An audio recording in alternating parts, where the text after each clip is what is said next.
What's up Sobat Penat? Gue bawain cerita baru buat lu nih. Tapi sebelumnya, buat lu pada yang pengen ceritanya dianimasiin, ketikin aja ya. Terus kirim kemari. Ntar kalau kepilih, gue balesin lu satu-satu. Nah, tungguin aja dah. Dah, skuy, nonton. Peringatan, animasi ini dibuat dengan tujuan sharing pengalaman pribadi sang pengirim cerita. Dimohon untuk menghargai cerita tanpa menyudutkan beberapa pihak. Selamat menonton.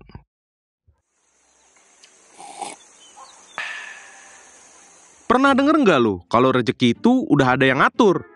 Yap, lu nggak salah denger. Gue punya kisah menarik yang gue alami dalam hidup ini, yang berkaitan sama rezeki. Dan ini nggak melulu soal uang. So, izinin gue buat bercerita tentang kisah gue, yang berliku-liku kayak pegunungan.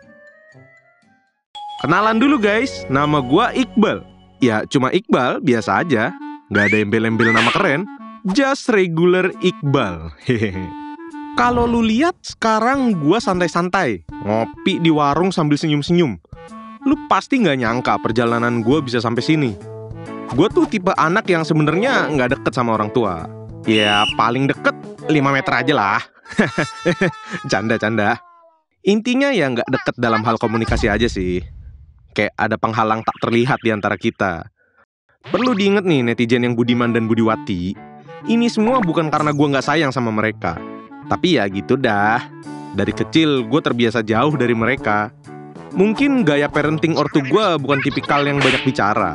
Kalau dibilang care mah ya namanya ortu ke anak ya care lah. Jadi everything is fine. Waktu dulu gue SD, bokap sama nyokap ngerantau ke Jakarta buat dagang buah-buahan. Itu semua buat menjaga perekonomian keluarga. So, gue tinggal sama nenek gue di kampung. Jadi kalau diinget-inget, kenangan waktu gue SD ya kalau nggak sama temen, sama nenek gue. Untungnya nih nenek gue baik banget. Semua kemauan gue hampir terpenuhi sama beliau. Seolah-olah nenek gue ini ortu gue sendiri. Beranjak SMP, nenek gue meninggal. Dan sejak saat itu, gue bener-bener sebatang kara. Zaman gua dulu belum ada HP coy. Gua tetap dapat duit bulanan dari ortu via wesel. Itu pun yang megang duitnya tetangga gua, yang diamanahin sama ortu. Ya biar gua nggak jajan mulu. Gua kira dengan meninggalnya nenek bakalan bikin ortu gua balik dan menetap di kampung. Nyatanya enggak. Mereka cuma datang buat ngubur. Habis itu ke Jakarta lagi. Mungkin dulu selama ada nenek, hidup gua masih bisa cuek sama ortu. Tapi pas nenek nggak ada, aduh, rasanya kosong banget bre. Waktu demi waktu berlalu, gue udah terbiasa hidup tanpa kehadiran sosok ortu. Bahkan waktu SMA, gue mulai kerja tuh di warung mie ayam yang paling rame di kampung gue. Ya, mulai dari nyuciin gelas sama mangkok. Terus akhirnya dipercaya buat bantu nyiapin pesanan. Lama-lama gue enjoy bisa cari duit sendiri. Begitu lulus SMA, gue ninggalin kampung halaman buat ngerantau. Gue aslinya nggak ada gambaran mau kerja apa. Soalnya ya gue cuma lulusan SMA. Menurut gue kuliah cuma buat buang-buang waktu doang, nggak ada duit juga. Kocaknya, pas gue merantau, bokap nyokap gue justru balik ke kampung. Alasannya udah tua dan duitnya udah nggak seberapa dibanding waktu mereka masih muda. So, lagi-lagi gue sama ortu gue terpisah dan nggak saling bertemu. Tapi saat itu udah mulai ada telepon umum. Dulu namanya wartel, warung telepon. Jadi ya kalau mau nelpon orang rumah, pasti gue sempetin ke wartel. Gue jadwalin seenggaknya sebulan sekali lah, biar ada komunikasi aja. Hidup sebagai perantau tuh kayak roller coaster. Kadang seru, kadang nyeremin. Banyak juga hal-hal nggak terduga. Mulai gue kenal cewek yang ternyata bininya orang lain. Terus kontrak sama orang yang baru kenal. Tukang ngutang lah. Sampai-sampai kalau lu terlalu baik, bisa banget ditipu lu. Di perantauan, karir gue dimulai dari sales toko elektronik. Kerjaan gue ya nyebarin brosur dari rumah ke rumah. Kalau kondisi panas ya kepanasan, hujan ya kehujanan. Kadang juga diusir satpam. Kadang dicurigain jadi maling. Kadang dikejar anjing. Ada aja deh hal random yang kalau diceritain gak bakal habis dah. Apalagi zaman itu boro-boro dah ada sosmed atau e-commerce. Semuanya masih door to door. Kalau lagi gak jatah keliling, ya gue standby di toko. Nah, entah Dewi Fortuna berpihak sama gue apa gimana. Ternyata Gue tuh bakat banget Jir jadi sales. Penjualan oke.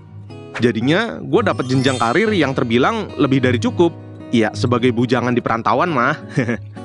Dari hasil kerja gue, kebeli juga HP Motorola yang bisa buat gebuk orang tuh saking beratnya.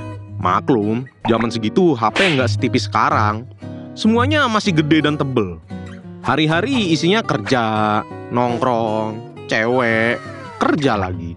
Begitu terus, sampai gue kadang lupa kalau masih punya orang tua yang nungguin kabar dari gue. Makanya tuh, pas gue denger kabar kalau nyokap gue sakit, gue shock banget, kayak kesamber geledek. Gue lagi asik nongkrong di kafe langganan. Tahu-tahu ada panggilan masuk dari HP. Ternyata itu uak gue. Dia nelpon ngabarin nyokap gue sakit dan dirawat di rumah sakit. Katanya sih udah sebulanan sakit, tapi dia nggak berani ngabarin gue. Lah, ini uak gue diem-diem nelpon gue karena dia bilang nyokap sering banget ngigo-ngigo manggil-manggil gue. Seumur-umur gue nggak pernah tahu kalau nyokap gue bisa sekangen ini. Deg, aduh jantung gue rasanya berhenti sejenak. Gue harus ambil keputusan besar dalam hidup gue.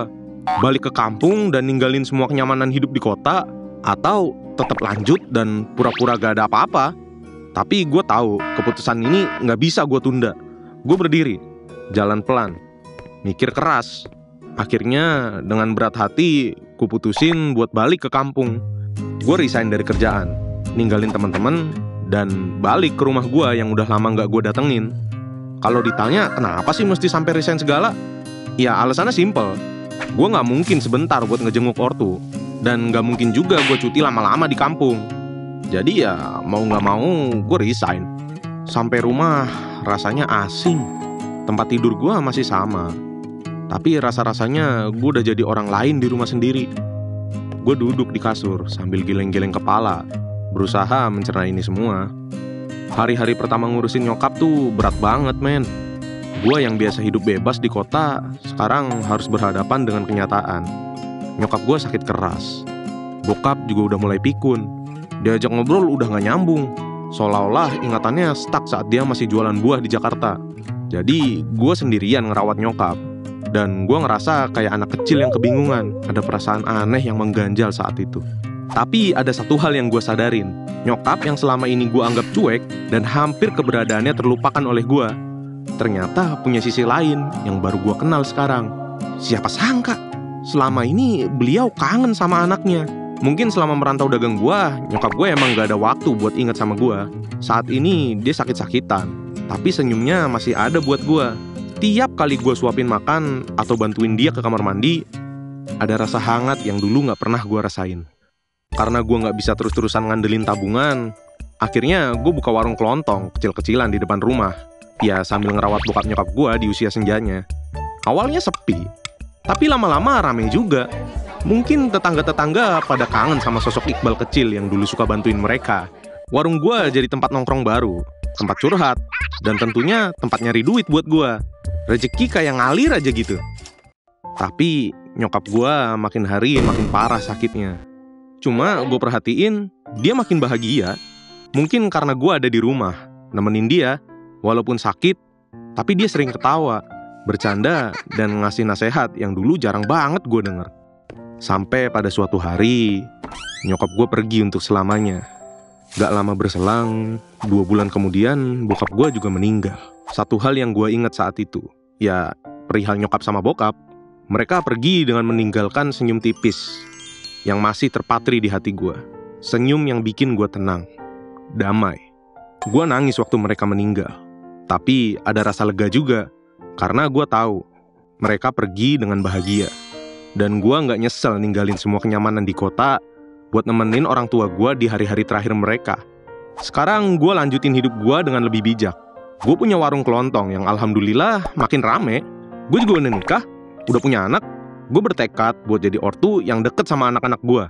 Pokoknya gue gak mau mereka ngerasa jauh dari orang tua kayak gue dulu. Hidup kadang emang penuh misteri. Tapi dari setiap kesulitan, selalu ada pelajaran dan berkah yang bisa kita dapetin. Gue percaya, keajaiban selalu datang di saat yang tepat. Dan sekarang, gue bisa bilang, hidup gue lebih bermakna dengan semua pengalaman yang gue punya. Sekali lagi boy, rezeki gak melulu soal uang, tapi momen berharga yang gue habiskan dengan orang tersayang. Ini nilainya priceless. Nyatanya ninggalin kerjaan di kota bikin gue sadar banyak hal. Gue berdamai sama ego gue. Sekarang gue bersyukur banget. Rezeki terindah gue itu keluarga gue. Uang cuma bonus lah, yang penting bisa hidup. Karena inilah gue semangat menjalani hidup. Makasih ya udah dengerin cerita gue. Semoga bisa jadi inspirasi buat kalian semua. Gue Iqbal, pamit dulu bro. Sampai jumpa di cerita selanjutnya. Dadah. Gimana ceritanya? Suka nggak? Kalau lu suka, jangan lupa subscribe ke channel kita ya. Bye!